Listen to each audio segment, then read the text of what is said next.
അസ്സലാമു അലൈക്കും വറഹ്മത്തുള്ളാഹി തആല വബറകാത്തു. ഒരു നിലക്കും ജസീറിൻ്റെ കലിപ്പടങ്ങുന്നില്ല. ഉമ്മ ഓരോന്ന് തീരുമാനിക്കുന്നു. പിന്നെ ഓന് എന്താ സാധനമെന്നോ, ഓന് ഓരോ പെണ്ണുങ്ങളായിട്ട് കമ്പനി കൂടിയിട്ട് ഇപ്പോൾ ഗർഭിണിയായി എന്തൊക്കെയാണ് പറയുന്നത്. മുസ്ലിമാക്കി അവൾ ഞാൻ കെട്ടും അങ്ങനെ ഇങ്ങനെ എന്നൊക്കെ പറഞ്ഞിട്ട് എന്താന്നില്ലേ ചെക്കനിപ്പോൾ പറയണേ കേട്ടില്ലേ. ശരിയാണ്, ഞാൻ വല്യമ്മാനൊക്കെ ഇവിടുന്ന് പറഞ്ഞു വെച്ചിട്ട് മൂപ്പത്തിയുടെ സ്വത്തൊക്കെ ഞാൻ തട്ടിയെടുക്കാനുള്ള പ്ലാനിങ് തന്നെയാണ്. ഓനത് വിളിച്ച് പറയാ എന്താന്നില്ലേ, അങ്ങനെയൊക്കെ പറയാൻ പാടുണ്ട്. അല്ലെങ്കിൽ ശരിക്കും അതാ ജസീറിൻ്റെയും സഫീറിൻ്റെയും ഉമ്മ നല്ല കലിപ്പിൽ തന്നെയാണ്. എന്തായാലും അഭിനയിക്കല്ലാതെ രക്ഷയില്ല. ഇനി ഓൻ്റെ മുമ്പിൽ അഭിനയിക്കേ രക്ഷയുള്ളൂ. ഓനോട് എത്ര ചീത്ത പറഞ്ഞിട്ട് കാര്യമില്ല, അവൻ പോവും അത്രേ. പോകണമെങ്കിൽ പോയിക്കോട്ടെ, എന്താ എനിക്ക് ഖേദമൊന്നുമില്ല. പക്ഷേ ഓൻ പറഞ്ഞ എനിക്ക് ഞങ്ങളൊക്കെ പേരിൽ എഴുതി വെച്ച സ്വത്തും മുതലൊക്കെ കൊണ്ട് ഞങ്ങൾ പോവുള്ളൂ അങ്ങനെയൊക്കെ പറയുന്നത് അതൊന്ന് കാണ്ടി തന്നെയാണ്. ഒരൊറ്റ ഒന്നിനെ ഞാൻ വെറുതെ വിടൂല.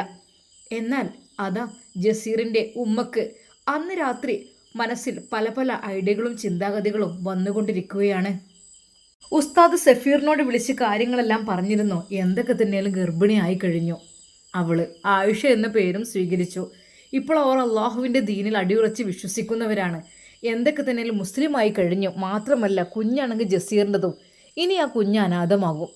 നിങ്ങൾ ഇനിയും അവരെ ഏറ്റെടുത്തില്ലെങ്കിൽ അതെ ശരിയാണ്, ഇനിയിപ്പോൾ കുറച്ച് ദിവസം കൂടെ കഴിഞ്ഞാൽ പ്രസവവും കാര്യങ്ങളൊക്കെ കഴിയുമല്ലോ. അതിൻ്റെ മുമ്പ് കാര്യങ്ങളൊക്കെ ഒന്ന് ഉറപ്പിച്ച് വെക്കുക. പിന്നെ ഡെലിവറി കഴിഞ്ഞാൽ ഉടനെ തന്നെ നിക്കാഹ് ചെയ്യുക എന്നുള്ളത് തന്നെയാണ് കാര്യം. ഈ സമയത്താവുമ്പോൾ അത് പറ്റില്ല എന്നൊക്കെ തന്നെയല്ലേ. പിന്നെന്ന് വെച്ചാൽ അവൻ്റെ കുഞ്ഞുകൂടിയാണ്. അതുകൂടി ആകുമ്പോൾ പിന്നെ അവളെ ഉപേക്ഷിച്ച് കഴിഞ്ഞാൽ ആ കുഞ്ഞ് അനാഥമാകും. അവർ ഒന്നും ഭയങ്കര ബുദ്ധിമുട്ടിലായി തീരും. ഉസ്താദ് സഫീറിനോട് വിളിച്ച് കാര്യങ്ങളെല്ലാം പറഞ്ഞു. സഫീർ അന്ന് പള്ളിയിലിരുന്ന് കുറച്ച് സമയം ആലോചിച്ചു. ഉസ്താദ് എന്താ ചെയ്യുക, ഞങ്ങളുടെ ഉമ്മാൻ്റെ വാശിയും വൈരാഗ്യം തീരൂല. അല്ല ജസീറിനോടും കാര്യങ്ങളൊക്കെ ഒന്ന് പറയുക. അതായത് കുറച്ച് അങ്ങനെ നിൽക്കണം. കാരണം ജസീറിനെ കൊണ്ടല്ല അങ്ങനെയൊക്കെ സംഭവിച്ചത്. ജസീറിൻ്റെ കുഞ്ഞല്ലേ വയറ്റിലുള്ളത്. അപ്പോൾ നമ്മളായിട്ടൊന്നും ചെയ്തിട്ട് കാര്യമില്ല. അവൻ തന്നെ കരുതണം, അതാണ് വേണ്ടത്. അവൻ കരുതിയിട്ട് അതിന് മുൻകൈ എടുക്കണം. ജസീറിനെ ഒന്നുകൂടെ കാണാനുണ്ട്. അതായത് ആ അവരുടെ ഫാമിലി എന്ന് വെച്ചാൽ വളരെയധികം പ്രയാസകരമായ അവസ്ഥയിൽ ജീവിക്കുന്നവരാണ്. പിന്നെ നമ്മുടെ സലീംക്കയും ഞാനൊക്കെ ചേർന്ന് ഞങ്ങളെക്കൊണ്ട് കഴിയുന്ന സഹായമൊക്കെ കൊടുത്തു. പക്ഷെ അതൊന്നും അല്ലല്ലോ. ഇനിയിപ്പോൾ ഡെലിവറി കാര്യങ്ങൾ അത് മാത്രമല്ല, അത് കഴിഞ്ഞിട്ട് ആ കുഞ്ഞുകൂടി ഉണ്ടാകുമ്പോഴുള്ള ജീവിതം അതൊക്കെ ഒരാൾ ഏറ്റെടുക്കാഞ്ഞാലേ. കാരണം അവർ ആ ചേച്ചിയുടെ ഫാമിലി എന്ന് വെച്ചാൽ, അതായത് ആമിനുമ്മയുടെ ഫാമിലി എന്ന് വെച്ചാൽ അതെ അവരുടെ വീട്ടുകാരെല്ലാം അവരൊഴിച്ചു. കാരണം മകൾ ഇങ്ങനെ ഇസ്ലാമിലേക്ക് വരികയാണ്, മകൾക്ക് ഇതിനോടാണ് താല്പര്യം എന്ന് പറഞ്ഞപ്പോൾ ആ ഉമ്മയും കൂടെ അതിൻ്റെ കൂടെ പോന്നു. കാരണം അവർക്കും മനസ്സിലായി തുടങ്ങി സത്യമത ഏതാണെന്ന്. അപ്പോൾ പിന്നെ അതിനെക്കുറിച്ച് പറയുകയാണെങ്കിൽ എന്താ പറയുക, അവരുടെ അവസ്ഥ പരിതാപകരായിരിക്കും. എന്തൊക്കെ തന്നെയാലും എന്തെങ്കിലും ഒരു വഴി കണ്ടെത്തണം കേട്ടോ. എന്നാൽ ഈ സമയം അതാ അവരുടെ വീടിന് മുമ്പിൽ ആയിഷയും ആമിനുമ്മയും അവർ ഖുർആൻ പഠിക്കുകയോ എന്തോ ചെയ്യുകയാണ്. പെട്ടെന്നാണ് അവരുടെ ആങ്ങള, അതായത് പത്മാവതിയായിരുന്ന കാലത്ത് അവരുടെ ആങ്ങള രാഘവൻ നായർ അതുവഴി വരുന്നു.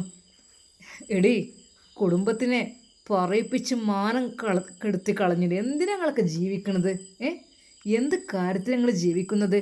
നേരെ പെങ്ങളുടെയും മകളുടെയും നേരെ അയാൾ കയ്യൊങ്ങിക്കൊണ്ടാണ് വരുന്നത്. ഒരിക്കലും ഞങ്ങളുടെ കാല് കുത്തില്ല എന്ന് വിചാരിച്ചാണ്. പക്ഷേ എൻ്റെ ദേഷ്യം ഇങ്ങനെ നുരഞ്ഞു പൊന്തുകയാണ്. എനിക്ക് നാട്ടിലൂടെ തലയുയർത്തി നടക്കാൻ കഴിയണില്ല. എന്ത് കാര്യത്തിൽ രണ്ടാളും ചെയ്തത്? ഏട്ടാ നിങ്ങൾ അങ്ങനെയൊന്നും പറയല്ലേ ഇപ്പോൾ. അതായത് അവൾ ഗർഭിണിയാണ്, അവളുടെ നേരക്കൊന്നും കയ്യോങ്ങല്ലേ. ആമിനുമ്മ അത് പറഞ്ഞപ്പോൾ രാഘവൻ നായർ പറഞ്ഞു, അതെ നിങ്ങൾക്കിത് ഇവിടെ അകത്തിരുന്നാൽ മതി, പുറത്തിറങ്ങി നടക്കുന്നത് ഞങ്ങൾക്കാണ് ഇത് വരുന്നത്. എന്താടാ പെങ്ങളും മോളൊക്കെ ഇസ്ലാം മതം സ്വീകരിച്ചാണ്ട് എല്ലാവരും എന്നെ കളിയാക്കാണ്. നിങ്ങൾക്ക് അറിയില്ല എൻ്റെ വിഷമം എത്രയെന്ന്. ഇക്ക ആരടി എൻ്റെ ഇക്ക?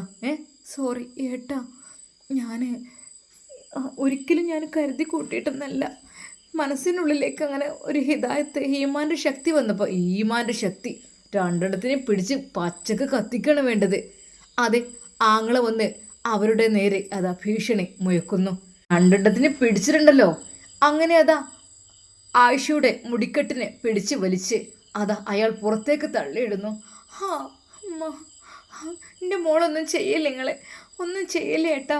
നിന്നെയും നിൻ്റെ മോളെയും ഞാനുണ്ടല്ലോ. എന്താന്നില്ലേ നിങ്ങൾക്ക് ഇതുവരെ തിന്നാനോ അതിൽ നിന്ന് തന്നിരുന്നോ? ഇപ്പൊ പിന്നെ ഏതോ ഒരു തറവാട്ടിൽ പോയിക്കാണ്ട് അത് ഏതൊരുത്തൻ്റെ കുഞ്ഞിനെയും ഗർഭം ചുമന്ന് വന്നിരിക്കുന്നു. നാണമില്ലേ നിങ്ങൾക്ക്? എന്നിട്ട് പിന്നെ ഇസ്ലാം മതത്തിലേക്കും പിന്നെ നിങ്ങളൊക്കെ വലിയ പുണ്യാളന്മാർ എന്ന് പറഞ്ഞ് അതാ ആമിനിയെയും ആയിഷയും അദ്ദേഹം തല്ലുവാൻ ഒരുങ്ങുന്നു. അവളുടെ മുടിക്കെട്ടി പിടിച്ച് തള്ളിയിട്ടുണ്ട്. എൻ്റെ മോളൊന്നും ചെയ്യില്ലേ, അവൾ ഗർഭിണിയാണ്, അവൾ ഗർഭിണി ചവിട്ടി ഞാൻ അലസിപ്പിക്കും ഗർഭം, മാനക്കേടുണ്ടാക്കാൻ വേണ്ടി വന്ന ജന്തുക്കൾ എന്ന് പറഞ്ഞ് അതാ നേരെ അവരുടെ നേരെയും അയാൾ കൈയൊങ്ങി തല്ലുന്നു. എന്നാൽ പെട്ടെന്ന് അതാ ഓങ്ങിയ കൈ പിറകിൽ നിന്ന് പിടിക്കുന്നു. എന്താ രാഘവൻ നായരെ?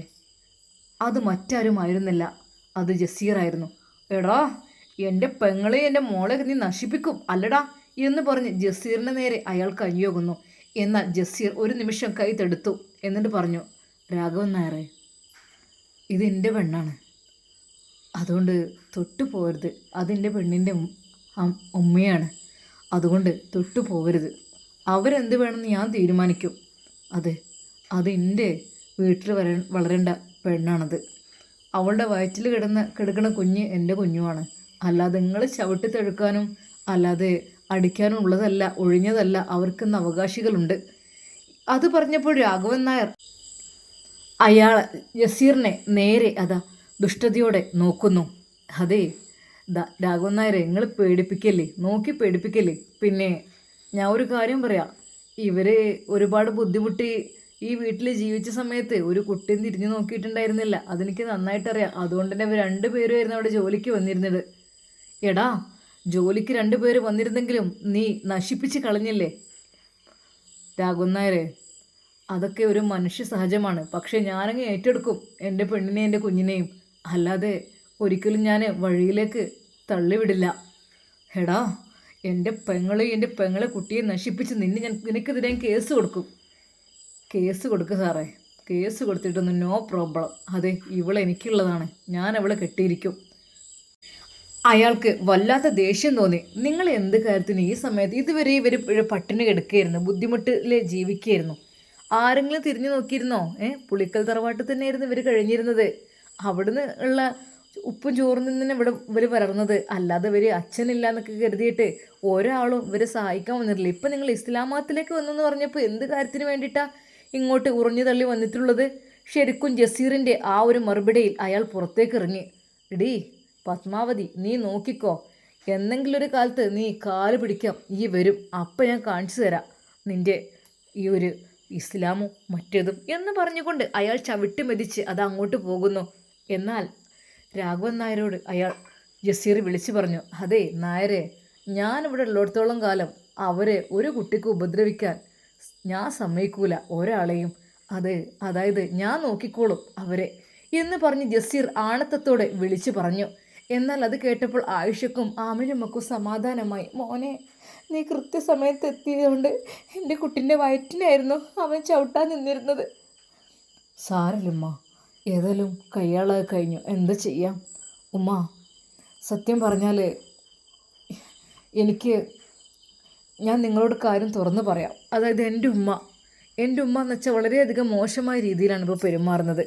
ഞാനിതെല്ലാം പറഞ്ഞപ്പോൾ ഉമ്മാക്ക് എന്നോട് കനത്ത ദേഷ്യമാണ്. ഇറങ്ങിപ്പോകാൻ വരെ ഞാൻ നിൽക്കുകയാണ് വീട്ടിൽ നിന്ന്. മോനെ, ഞങ്ങളെ കാര്യം എങ്ങനെങ്കിലും കഴിഞ്ഞോളാം, മോൻ ഉമ്മാൻ്റെ അടുത്ത് തന്നെ നിന്നോ. ഉമ്മ, അതല്ല, എനിക്ക് അങ്ങനെ ഇറങ്ങിപ്പോകാൻ പറ്റില്ലല്ലോ. എൻ്റെ ചോരയാണ് അവളുടെ വയറ്റിൽ വളരുന്നത്. അതെ, ആ സമയത്ത് അങ്ങനെ സംഭവിച്ചു പോയി. പക്ഷേ എന്നാലും എനിക്ക് സംരക്ഷിക്കണം. എൻ്റെ പെണ്ണിനെയും കുഞ്ഞിനെയും എനിക്ക് സംരക്ഷിക്കാൻ ഞാൻ പറ്റില്ലല്ലോ ഉമ്മ. മോനെ, എന്താ ചെയ്യാം ഉമ്മ? ഒരുപക്ഷെ നമ്മൾ താമസിക്കും. അതെ, ഒരു ചെറ്റക്കുടിലായെങ്കിലും പുറത്തെവിടെയെങ്കിലും പോയിട്ട്. ഇവിടെ താമസിക്കാൻ ഒരിക്കലും സമ്മതിക്കില്ല ആരുതാ. ഇതുപോലെയുള്ള ഓരോരുത്തർ വന്ന് ചവിട്ടി മെതിക്കലായിരിക്കും. കാണാൻ അറിയാത്ത എവിടെയെങ്കിലും താമസിക്കണം. എൻ്റെ കുഞ്ഞിനെയും എൻ്റെ പെണ്ണിനെയും പെണ്ണിൻ്റെ ഉമ്മയെയും ഞാൻ സംരക്ഷിക്കും ഇൻഷാ അല്ലാഹ് എന്ന് പറഞ്ഞുകൊണ്ട് ജസീർ അതാ അവിടെ നിന്ന് ഇറങ്ങുകയാണ്. എന്നാൽ ആയിഷ വിതുമ്പിക്കരഞ്ഞു. അതെ, അവൾക്ക് ഭയമായിരുന്നു. കാരണം എല്ലാവരും അവരെ ഉപദ്രവിക്കുകയാണ്. എല്ലാവരും വേറെ രീതിയിലാണ് കാണുന്നത്. ജസീറിൻ്റെ ഈ കാര്യമെല്ലാം അവിടെ ഒട്ടുക്ക് പാട്ടായിട്ടുണ്ട്. അതുകൊണ്ട് തന്നെ പക്ഷേ ജസീറിന് ഭയമില്ലായിരുന്നു. ഞാൻ ജനിച്ചു വളർന്ന എൻ്റെ വീട്ടിലേക്ക്, എൻ്റെ ഉപ്പ ഉണ്ടാക്കിയ തറവാട്ടിലേക്ക്, പുളിക്കൽ തറവാട്ടിലേക്ക് എൻ്റെ പെണ്ണിനെ ഞാൻ കൂട്ടിക്കൊണ്ടു പോകും, അവളെ കൈ പിടിച്ച് കയറ്റും. അതെ, ഇവളൊന്ന് ഡെലിവറിയും കാര്യങ്ങളൊന്ന് കഴിയട്ടെ, എന്നിട്ട് നിക്കാഹം കഴിച്ച് കല്യാണം കഴിഞ്ഞ് അവളെ കൂട്ടിക്കൊണ്ടു പോകും. അതുവരെയുള്ള ചിലവുകൾ മൊത്തത്തിൽ ഞാൻ എടുക്കും. അങ്ങനെയാണ് ജസീർ വിചാരിക്കുന്നത്. അന്നവൻ അല്പം വൈകിയാണ് വീട്ടിലേക്ക് എത്തിയത്. എന്താടാ, എവിടെ പോയിരുന്നു? ഏ എൻ്റെ ജസീറേ, നീ വേണ്ടാത്തിന് നിൽക്കരുത്. നീ എന്തിനാ വീണ്ടും ആ പെണ്ണുങ്ങളെ വീട്ടിൽ പോയത്? എൻ്റെ വിചാരം ഞാനൊന്നും അറിയണില്ലാന്നോ? ഉമ്മ, അത് എന്ത് കാര്യത്തിന് പോയതാടാ നീ തള്ളൻ്റെ മോളുടെ അടുത്തേക്ക്? സത്യം പറയണം, എനിക്കിത് കുറച്ച് അറിയണം. ഉമ്മ, എന്തൊക്കെ തന്നെയാലും അതെൻ്റെ പെണ്ണെന്നല്ലേ, എൻ്റെ കുഞ്ഞല്ലേ. അത് കേട്ടപ്പോൾ ഉമ്മാക്ക് ദേഷ്യമാണ് വന്നത്. ഇല്ല, ഇവനെ പിടിച്ചാൽ കിട്ടൂല. ഇവനിങ്ങനെ തലേ കയറി നെരുങ്ങണേ. എടാ, നാണക്കേടില്ലടാ നിനക്ക്? നിനക്ക് നാണമില്ലേ? നീ എന്തിനു വേണ്ടിയിട്ട് അങ്ങോട്ട് പോയത്? നിന്റെ വിചാരം ഒന്നും ഇവിടെ അറിയണില്ല എന്ന് വിചാരിച്ചു അല്ലേ? നീ എന്തൊക്കെ തന്നെ കാട്ടിക്കൂട്ടൽ ഇവിടെ അറിയും മോനെ. അതിനൊക്കെ എനിക്കിവിടെ ചാരന്മാരുണ്ട്, മനസ്സിലാക്കിക്കോ. ഉമ്മ, അത് ഞാൻ എൻ്റെ പെണ്ണിൻ്റെ അടുത്ത് പോയി. എന്തിന്? എനിക്ക് അവിടെ പോകേണ്ടത് അത്യാവശ്യമായിരുന്നു, അതുകൊണ്ട് തന്നെ. ജസീർ അല്പം പോലും ധൈര്യം ചോരാതെ പറഞ്ഞു. എന്നാൽ ജസീർ ഒരിക്കൽ പോലും അതിൽ നിന്ന് വിട്ടുമാറുന്നില്ലെന്ന് ഉമ്മാക്ക് മനസ്സിലാകുന്നു. ഇനി മറ്റൊരു വഴി മാത്രമേ ഉള്ളൂ, മറ്റൊന്നുമല്ല. അവർ ആ രാത്രിയിൽ കിടന്ന് ആലോചിച്ചു. എങ്ങനെയെങ്കിലും ജസീർ അതിൽ നിന്ന് വേർപ്പെടുത്തണം. അവന് ഏത് നിലക്ക് വേർപ്പെടുത്താൻ ശ്രമിച്ചിട്ടും അത് പറ്റുന്നില്ല. അയ്യേ, ഇസ്ലാമിലേക്ക് വന്നിട്ടിങ്ങളെ ഞാൻ അങ്ങോട്ട് പുളിക്കൽ തറവാട്ടിലേക്ക് കയറ്റില്ലേ? എന്താന്നില്ലേ, അതിന് എൻ്റെ പേര് മാറ്റേണ്ടി വരും. നബീസയുടെ പേര് സെബീന എന്നാക്കേണ്ടി വരും. ശരിക്കും അത് അവർ കലിപ്പിൽ തന്നെയാണ്. ഒരു ഹിന്ദു പെണ്ണിനെ മുസ്ലിം ആക്കി കെട്ടിയിട്ട് ഇങ്ങോട്ട് എഴുന്നള്ളിപ്പിക്കാം എന്താന്നില്ലേ? എന്നിട്ട് വേണം ആൾക്കാർക്ക് പിറുകൊറുക്കാൻ. സമ്മതിക്കൂല ഞാൻ. അതെ, നല്ല നേരായ മാർഗത്തിൽ അവനോട് പറഞ്ഞിട്ട് ചെക്കന് കേൾക്കണില്ല. ഇനിയിപ്പോൾ വളഞ്ഞ വഴി എടുക്കന്നെ മാർഗമുള്ളൂ. കുറച്ചങ്ങോട്ട് അഭിനയിക്കേണ്ടി വരും, അല്ലാതെ ഒന്നുമല്ല പരിപാടി. ശരിക്കും ആ ഉമ്മ പലതും ചിന്തിക്കുകയാണ് ചെയ്യുന്നത്. അതെ, കുറച്ചൊക്കെ അങ്ങനെ തന്നെ ശരിയാവുള്ളൂ. എന്തായാലും കുറച്ചുകൂടി അഭിനയിക്കാം.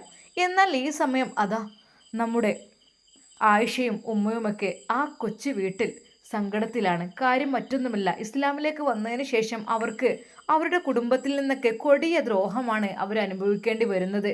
തികച്ചും ഇടങ്ങാറാക്കുന്ന രീതിയിലായിരുന്നു എല്ലാവരുടെയും പെരുമാറ്റം. എന്നാൽ ചിലരാകട്ടെ, ഉസ്താദും സലീമിക്കൊക്കെ അവർക്ക് സഹായങ്ങളൊക്കെ ചെയ്തു കൊടുക്കുന്നുണ്ട്. ഉസ്താദൊക്കെ പറയുന്നുണ്ട്, പഠിച്ചവനെ ഹിദായത്ത് ലഭിക്കുക എന്ന് പറഞ്ഞാൽ ചില്ലറയല്ലല്ലോ, പടച്ച റബ്ബിൻ്റെ അനുഗ്രഹമുള്ളവർക്കല്ലേ അത് ലഭിക്കുള്ളൂ എന്നതിനെ കുറിച്ചാണ് അവരൊക്കെ പറയുന്നത്. ഇടയ്ക്കിടെ അവർ സന്ദർശിച്ച് കാര്യങ്ങൾ അവർക്ക് എല്ലാ സാധനങ്ങളും എത്തിച്ചു കൊടുക്കാറൊക്കെ ഉണ്ട്.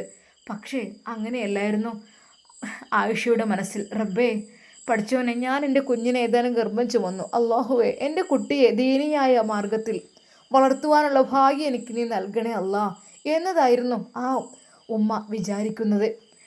കാരണം പുളിക്കൽ തറവാട്ടിലേക്ക് പോകുന്നതിനെക്കുറിച്ച് ഒരിക്കൽ പോലും എനിക്ക് ആഗ്രഹമില്ലല്ല. എനിക്ക് പേടിയാണ് ഉമ്മയെ. ഒന്നിനും മടിക്കാത്തതാണ് അവർ, അതുകൊണ്ട് തന്നെ. എന്നാൽ ഈ സമയം അതാ ജസീറിൻ്റെ ഉമ്മ ഓരോന്ന് വിചാരിച്ച് കിടക്കുകയാണ്. അത് ജസീറിന് അങ്ങനെ ഇങ്ങനെയൊന്നും പറഞ്ഞിട്ട് കാര്യമില്ല. ഓന് വിചാരിച്ചേ നടക്കുള്ളൂ. അതേ, ജസീർ വിചാരിച്ചല്ല, ജസീറിൻ്റെ തള്ള വിചാരിച്ചതാണ് ഇനി ഇവിടെ നടക്കാൻ പോകുന്നത്. അതിന് വേണ്ടി ഒരു കളി കളിക്കും മോനെ ഞാൻ. ആ കളിയിൽ എൻ്റെ മോനങ്ങ് തോൽക്കും. അങ്ങനെ നിന്നെയൊക്കെ ചതിയിലൂടെ കീഴ്പ്പെടുത്താനേ പറ്റുള്ളൂ മോനെ, അല്ലാതെ നേരിട്ടൊന്നും ഈ ഒരിക്കലും കീഴ്പ്പെടൂല. ആ രാത്രി മുഴുവൻ ആ തള്ളക്ക് അതിനെക്കുറിച്ചുള്ള ചിന്തയായിരുന്നു. അത് ചതിച്ച് കീഴ്പ്പെടുത്തുകയാണെങ്കിൽ തീർച്ചയായും വിജയിക്കും. അല്ലാതെ നേരായ മാർഗത്തിൽ നേരിട്ട് പറഞ്ഞിട്ടാണെങ്കിൽ അവൻ സമ്മതിക്കൂല. അവന് എന്താ സാധനം അയച്ചു നിൽക്കുക? വിചാരിച്ച പോലെ ഒന്നല്ല. സഫീർ ആണെങ്കിൽ പിന്നെ ഒരു ദയയും കാര്യങ്ങളുണ്ട്. പക്ഷെ ജസീറിനൊരു വാശിയാണ്. ആ വാശി ഞാൻ ഇല്ലാതാക്കും. ഓനിപ്പോൾ ഒരു പെണ്ണിനേറ്റ് ഇതാക്കിയിട്ട് ഗർഭിണിയായി എന്ന് വിചാരിച്ചിട്ട് അതിനൊക്കെ കണ്ട് ഏറ്റിക്കൊണ്ടുവരാൻ എന്താ? അങ്ങനെ എത്രണ്ണത്തിനാക്കുണ്ടാവും എനിക്ക് ഉറപ്പൊന്നുമില്ല ഓൻ്റെ കാര്യത്തിൽ. അപ്പോത്തിന് എന്താന്ന് വേലക്ക് നിർത്തിയ പെണ്ണിനെയും കൂടി ഓനെ വെറുതെ വിടാൻ പറ്റിയില്ല. എന്താ ഒരു ഒന്നാവലും സ്നേഹിക്കലും, വള കൊടുക്കലും മാല കൊടുക്കലും തട്ടം കൊടുക്കലും കുപ്പിവള കൊടുക്കലും എല്ലാം കൂടി ആയിട്ട് ഇങ്ങോട്ട് തലയ്ക്ക് കയറ്റി വെച്ചേക്കാണ്. എന്താന്നില്ല, അങ്ങനെ വിട്ടാൽ ശരിയാവില്ല. അതെ ജസീറേ, അന്നെ പെറ്റ തള്ളാണ് ഞാൻ. അതുകൊണ്ട് അന്നെ പെറ്റ തള്ളക്കും ഉണ്ട് കുറച്ച് വിരുദ്ധം കൗശലൊക്കെ. അതിനനുസരിച്ച് തന്നെ മുന്നോട്ട് പോകുള്ളൂ. അല്ലാതെ ഒരിക്കലും ഈ വിചാരിച്ച മാർഗത്തിലൂടെ പോവില്ലടാ. അത് പ്രസവം കഴിഞ്ഞിട്ട് ഇങ്ങോട്ട് നിക്കാതെ കഴിച്ച് കൊണ്ടുവരാ എന്തൊക്കെയാണോ അവൻ പറയണതോ? ആയിക്കോട്ടെ എന്തായാലും വേണ്ടിയില്ല. ഓനുള്ള പണി ഞാൻ കൊടുത്തോളാം. അങ്ങനെ അതാ ജസീറിൻ്റെ ഉമ്മ പലതും ചിന്തിക്കുന്നു. എന്നാൽ രാവിലെ തന്നെ ജസീറിനോട് ഈ കാര്യം പറയണം, അല്ലാഞ്ഞാൽ ഒരിക്കലും അവൻ വഴങ്ങില്ല എന്നുള്ള കാര്യം ഉറപ്പാണ്. എന്നാൽ ജസീറിൻ്റെ ഉമ്മ എന്തായിരിക്കും പറയാൻ നിൽക്കുന്നത്? എന്ത് ഐഡിയയാണ് അവർ പ്രയോഗിക്കാൻ വേണ്ടി നിൽക്കുന്നത്? ജസീറിനെ അവളിൽ നിന്ന് എങ്ങനെയെങ്കിലും തികച്ചും അവളിൽ നിന്ന് മാറ്റണം, ആ ഒരു സ്നേഹബന്ധം ഇല്ലാതാക്കണം എന്ന് കരുതിക്കൊണ്ട് അവർ എന്തായിരിക്കും ജസീറിനോട് പറയാൻ വേണ്ടി നിൽക്കുന്നത്?